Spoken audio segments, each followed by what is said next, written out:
Hello everyone, welcome back to Mrs.Chandra's vlog. இன்னைக்கு நம்ம என்ன சேனல்ல பார்க்க போறோம்னா ஒரு டின்னர் ரொட்டீன் தான் பார்க்க போறோம்.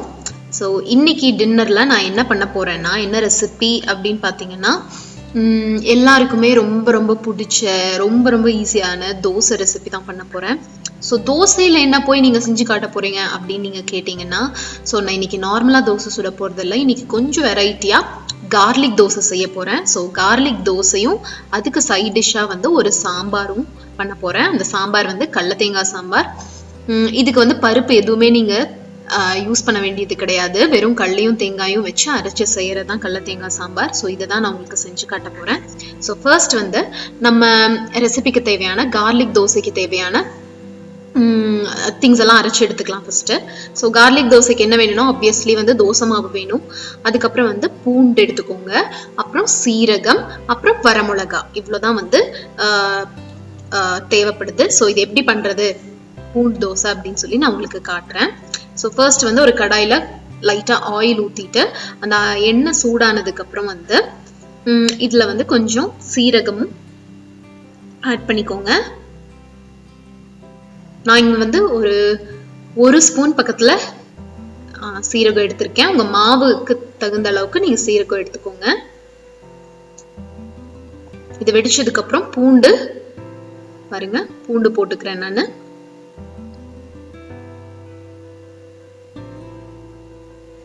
அதுக்கப்புறம் வரமிளகா ஆட் பண்ணிக்கணும். ஸோ உங்க காரத்துக்கு ஏத்த மாதிரி வரமிளகா நீங்க ஆட் பண்ணிக்கோங்க.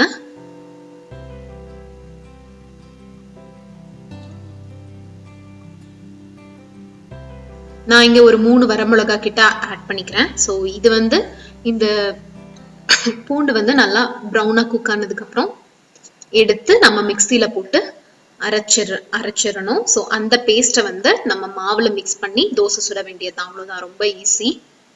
நீங்க நார்மலா தோசை சுடுறதுக்கு இந்த வெரைட்டியான தோசை கண்டிப்பா ட்ரை பண்ணி பாருங்க வீட்டுல.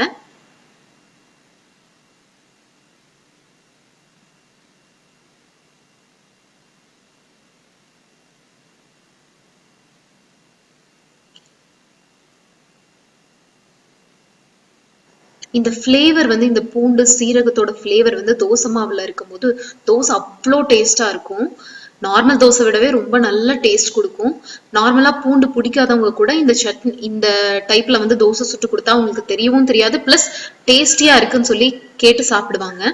ஓகே, இப்போ இதை நம்ம கிரைண்ட் பண்ணி எடுத்துடலாம். இது ஆறுனதுக்கு அப்புறம் கிரைண்ட் பண்ணி எடுத்துடலாம். தேவையான அந்த கார்லிக் பேஸ்ட் நான் கிரைண்ட் பண்ணி வச்சுட்டேன்.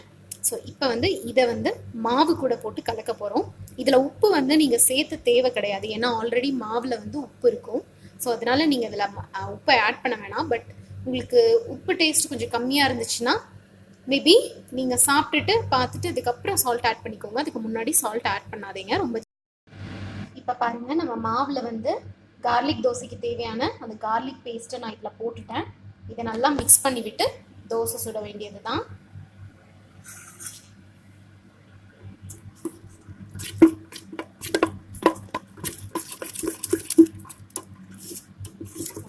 நல்லா மிக்ஸ் ஆயிடுச்சு. இப்போ தோசை ஊற்றிடலாம். ஓகே எவ்ரிவன், இப்போ நம்ம பூண்டு தோசைக்காக கார்லிக் எல்லாமே ஃப்ரை பண்ணி அதை அரைச்சு மாவில் கலந்து வச்சாச்சு. நெக்ஸ்ட் இதுக்கு காம்பினேஷனாக நான் ஒரு ஈஸியான சாம்பார் செய்ய போகிறேன். அந்த சாம்பார் பேர் என்னன்னு கேட்டிங்கன்னா கல்லையும் தேங்காயும் போட்டு பண்ணுவாங்க. எங்கள் சைடில் இதை கடல தேங்காய் சாம்பார் அப்படின்னு சொல்லுவாங்க. பருப்பெல்லாம் நீங்கள் எதுவுமே யூஸ் பண்ண வேண்டியது கிடையாது. இதுக்கு கடலையும் தேங்காயும் போட்டு அரைச்சி செய்வோம் நாங்கள். அந்த ரெசிபி எப்படி அப்படின்னு சொல்லிட்டு உங்களுக்கு நான் காட்டுறேன். இப்போ அதுக்காக அந்த ரெசிபி செய்யறதுக்காக இப்போ நான் கொஞ்சம் பெரிய வெங்காயம் கட் பண்ணி வச்சிருக்கேன். பெரிய வெங்காயம் இதில் என்னென்ன இருக்குன்னா பெரிய வெங்காயம், அப்புறம் பச்சை மிளகா, அப்புறம் கருவேப்பிலை, இந்த மூணும் வச்சிருக்கேன் நான்.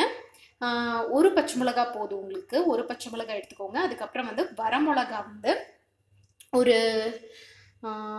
2 வரமிளகா எடுத்துக்கோங்க போதும். ஏன்னா நம்ம கொஞ்சம் ரெட் சில்லி பவுடரும் ஆட் பண்ணுவோம். ஸோ அதனால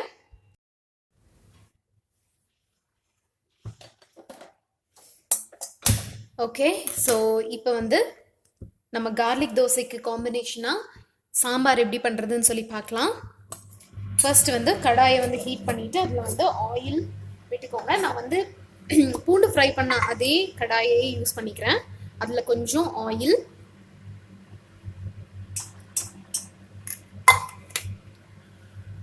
விட்டுட்டு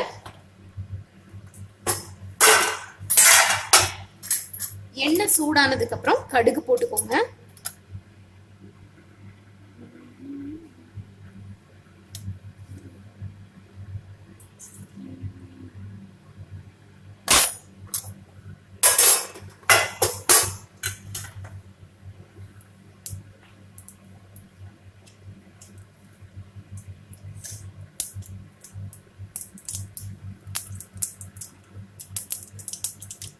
ஓகே, இப்போ வந்து கடுகு நல்லா வெடிச்சிடுச்சு. நம்ம கட் பண்ணி வச்ச ஆனியன், பச்சை மிளகா, அதுக்கப்புறம் வந்து கருவேப்பிலை எல்லாம் நான் இதில் ஆட் பண்ணிடுறேன்.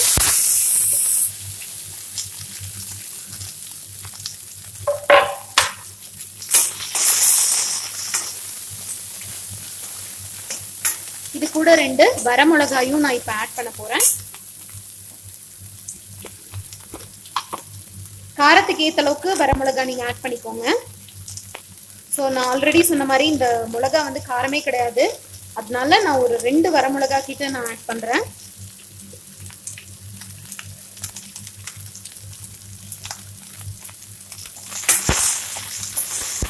இப்போ இந்த ஆனியன் குக் ஆன உடனே நம்ம என்ன பண்ணணும்னா தக்காளி ஆட் பண்ணணும். தக்காளி வந்து ஒரு 3 தக்காளி போட்டுக்கோங்க. தக்காளி நிறைய போட்டிங்கன்னா நல்லா டேஸ்ட்டாக இருக்கும் இந்த சாம்பார்.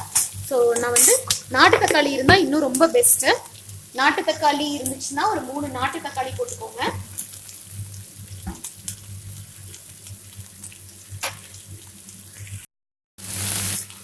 ஓகே, ஆனியன் குக் ஆனதுன்னு நான் வந்து தக்காளி ஆட் பண்ணிட்டேன். ஒரு 3 தக்காளி கிட்ட நான் ஆட் பண்ணியிருக்கேன். ஸோ இப்போ வந்து நெக்ஸ்ட் ஸ்டெப் என்னன்னா, இந்த தக்காளி வந்து நல்லா குக் ஆகிறதுக்காக கொஞ்சம் சால்ட்டும் கொஞ்சம் சில்லி பவுடரும் நான் ஆட் பண்ண போறேன்.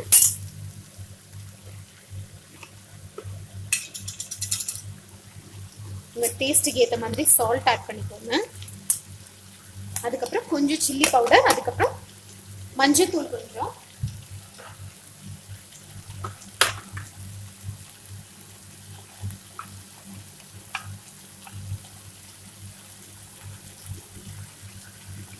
சில்லி பவுடர் கொஞ்சம் நான் ஆட் பண்ணியிருக்கேன். அதுக்கப்புறம் வந்து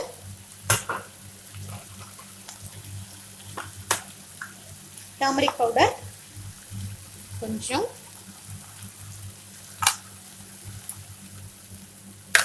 இப்போ இதை நல்லா மிக்ஸ் பண்ணி விட்டுட்டு லிட் போட்டு க்ளோஸ் பண்ணிட போறேன். க்ளோஸ் ஆகி இது ஒரு 3 to 5 minutes குக் ஆச்சுன்னா இந்த தக்காளி எல்லாம் நல்லா குக் ஆகி நல்லா வதங்கி வந்துடும்.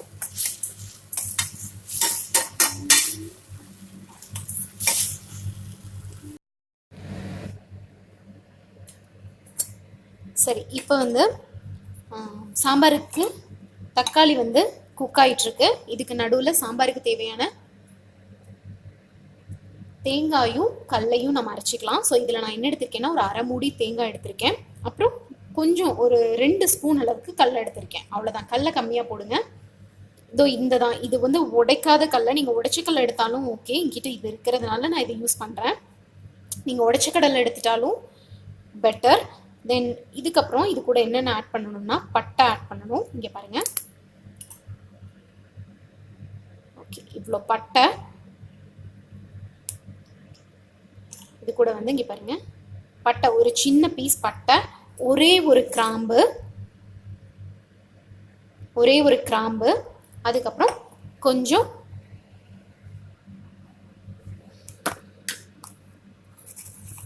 சோம்பு, ஒரே ஒரு ஸ்பூன் சோம்பு, அவ்வளோதான். அதுக்கு மேலே ஆட் பண்ணாதீங்க. ஸோ இதை வந்து நான் கிரைண்ட் பண்ணி எடுத்துக்க போகிறேன்.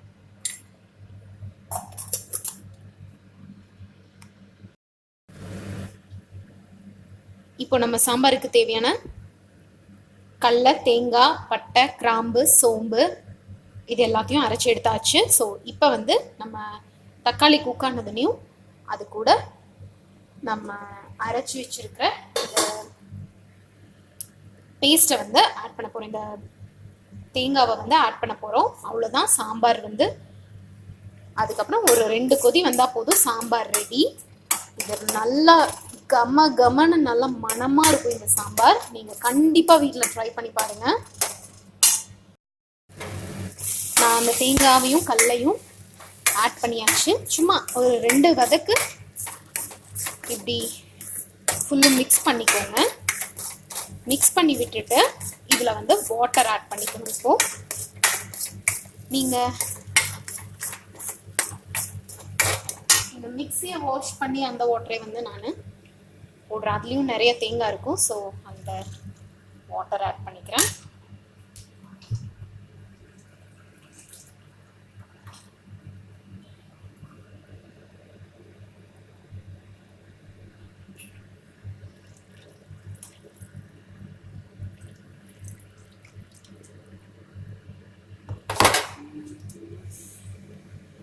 அதுக்கப்புறம் இந்த மாதிரி நல்லா மிக்ஸ் பண்ணி விட்டுக்கோங்க.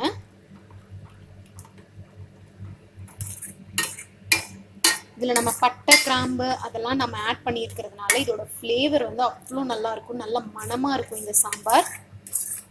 உங்களுக்கு யாராவது வீட்டுக்கு ரிலேட்டிவ்ஸ் டக்குன்னு வந்துட்டாங்கன்னா நீங்கள் இந்த சாம்பார் ஈஸியாக வச்சு கொடுக்கலாம். பருப்பெல்லாம் எதுவுமே தேவையில்லை அதுக்கு.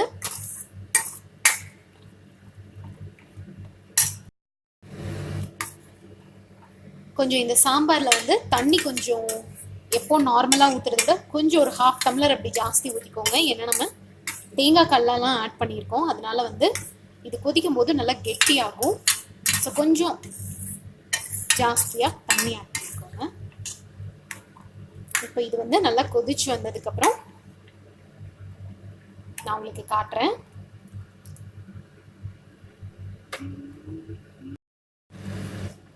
பாருங்க, சாம்பார் நல்லா கொதிச்சிட்டு இருக்கு. இந்த ஸ்டேஜ்ல வந்து நான் கொத்தமல்லி தழை ஆட் பண்ணிட்டேன். ஒரு 3 minutes to 5 minutes கொதிச்சா போதும். நீங்களும் கண்டிப்பா இந்த கடலை தேங்காய் சாம்பாரை வந்து வீட்டில் ட்ரை பண்ணி பாருங்க. ரொம்ப ஈஸியான சாம்பார், செம்ம டேஸ்டா இருக்கும். அந்த பட்டை கிராம்பு சோம்போட டேஸ்ட் ஃப்ளேவர் தான் இந்த சாம்பார்ல வந்து ஜாஸ்தி இருக்கும். ஸோ நம்ம கம கம சாம்பார் ரெடி. இதை நான் ஆஃப் பண்ண போறேன். இப்போ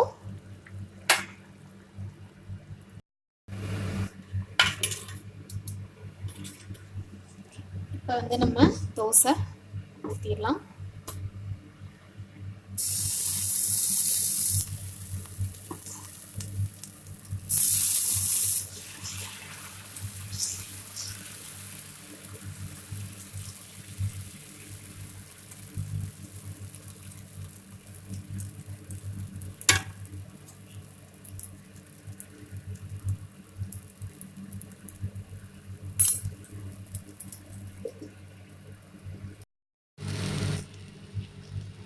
தோசை ரெடி ஆயிட்டு இருக்கு.